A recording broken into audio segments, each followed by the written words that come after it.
Worth it ba talaga ang pagod mo? Kasi minsan, honestly, hindi mo rin alam. Gigising ka ng maaga, papasok sa trabaho, mahahabang oras. Uuwi kang pagod. May bills, groceries, mortgage, unexpected expenses. Tapos kinabukasan, ganun ulit. Trabaho, pagod, pay bills, and repeat. And sometimes mapapaisip ka talaga, para saan ba ang lahat ng ito? Kasi mahirap magsakripisyo ngayon na hindi mo pa makikita yung future. Nag-iipon ka, nag-i-invest at may mga bagay na gusto mong bilhin na hindi mo binibili. Tapos, hindi naman agad babago yung future mo. Alam ko, madaling sabihin, pero mahirap gawin. Lalo na kapag pinaghirapan mo yung pera na yon. Parang sasabihin mo na pinaghirapan ko naman to, deserve ko naman siguro. And honestly, oo naman, deserve mo naman. Hindi masama mag-enjoy, hindi masama magbakasyon, hindi rin masama gumastos para sa ating pamilya.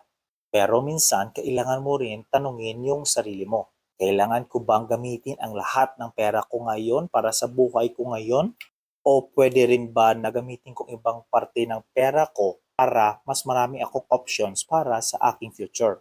Noong dumating ako dito sa Canada, hindi ako dumating dito na may alam about real estate investing or paano mag-invest. Nagsimula ako rito bilang isang farm worker, laborer, tapos eventually naging truck driver ako.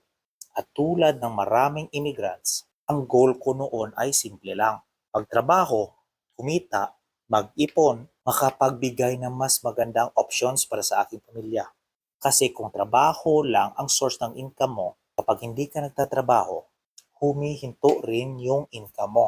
Kaya nagsimula ako matuto sa investing, especially sa real estate.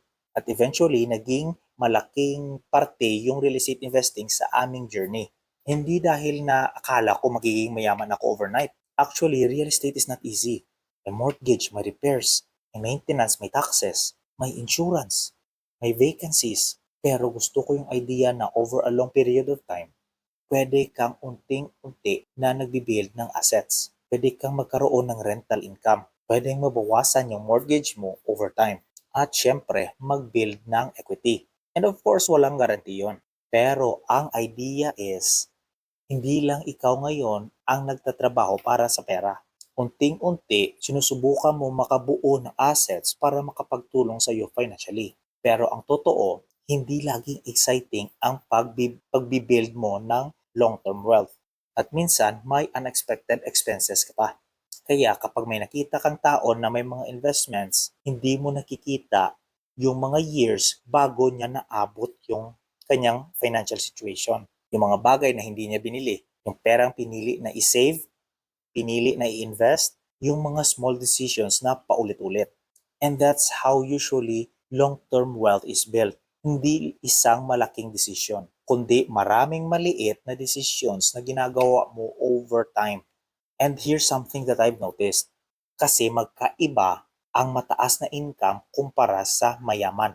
Pwede kang malaki ang kinikita, pero kung lahat ay nauubos, wala ka ring nabubuong assets. Halimbawa, kung may extra ka na $1,000 buwan-buwan, that's $12,000 every year.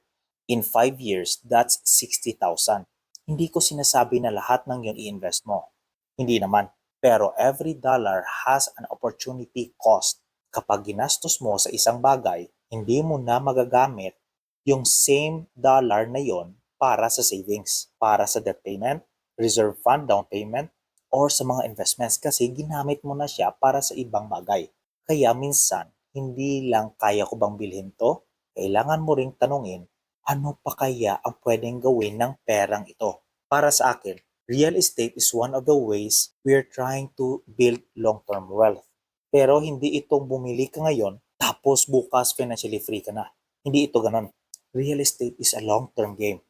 May years na kailangan mo maghintay. May mga repairs na kailangan mong bayaran. May mga challenges na kailangan mong ayusin. Hindi mo pwedeng i-invest lahat ng pera mo. Kasi hindi mo alam kung ano ang mangyayari bukas. Pwede may personal emergencies, may malaking gastos, may mga unexpected repairs. And when that happens, ayaw mo mapilitan na gumawa ng isang financial decision dahil kulang ka sa pundo. So para sa akin, Building wealth is not just about buying assets. Kailangan mo ring maprotektahan yung nabubuo mo. Kasi what's the point of building assets kung isang unexpected problem lang, mawawala ang lahat ng progress mo? Hindi rin ibig sabihin na nagbibuild ka ng wealth na magiging miserable ka. Hindi. May mga bagay na pinipili mong ipagpaliban. May mga lifestyle upgrades na pwedeng maghintay. Pero kailangan mo pa rin mabuhay ngayon. Mag-enjoy kasama ang pamilya. Gumawa ng memories. Kasi hindi lang naman future ang kailangan ng pamilya mo. Kailangan ka rin nila ngayon. So balance lang talaga. Mag-enjoy ka, mag-save, mag-invest, mag-build ng assets, at mag-protect ng pera. Kasi ayaw mo ring magising after 20 years na na-build mo nga yung future pero nakalimutan mong mabuhay along the way. So kung pagod ka ngayon at pakiramdam mo walang may nangyayari, maybe ask yourself, nagtatrabaho lang ba ako? Or ginagamit ko yung parte ng hard work ko para makabuo something? Kasi magkaiba yon. Pwede ka magtatrabaho ng maraming taon at puro lifestyle lang ang lumalaki. Or pwedeng gamitin mo ang parte ng income mo para mag-save, invest, bumili ng assets, at mag-build ng long-term wealth. Kasi sa huli, hindi naman goal na maging mukhang mayaman. Ang goal ay magkaroon ng mas maraming financial security, mas maraming choices, at sana mabigyan ng mga anak ng head start sa buhay. Kaya kung nagsisikap ka rin ngayon, ano yung sacrifice na ginagawa mo ngayon para sa future mo? Nag-iipon ka ba? Nag-i-invest? Nagbabayad ng utang? Nagtatayo ng negosyo? Or maybe, sinusubukan mo lang malampasan yung season ng buhay mo ngayon? Comment below. Gusto kong marinig yung story mo. And if you found value in this video, please follow and subscribe. Malaking tulong yon para mas marami tayong maabot na taong nagsisikap para maging mas maganda yung future nila. Dito sa channel, sinishare ko yung journey namin dito sa Alberta, Canada through real estate. Just sharing the lessons we're learning habang unti-unti naming sinusubukan magbuo ng wealth, one decision at a time. So worth it ba talaga ang pagod mo? Ikaw lang makakasagot niyan.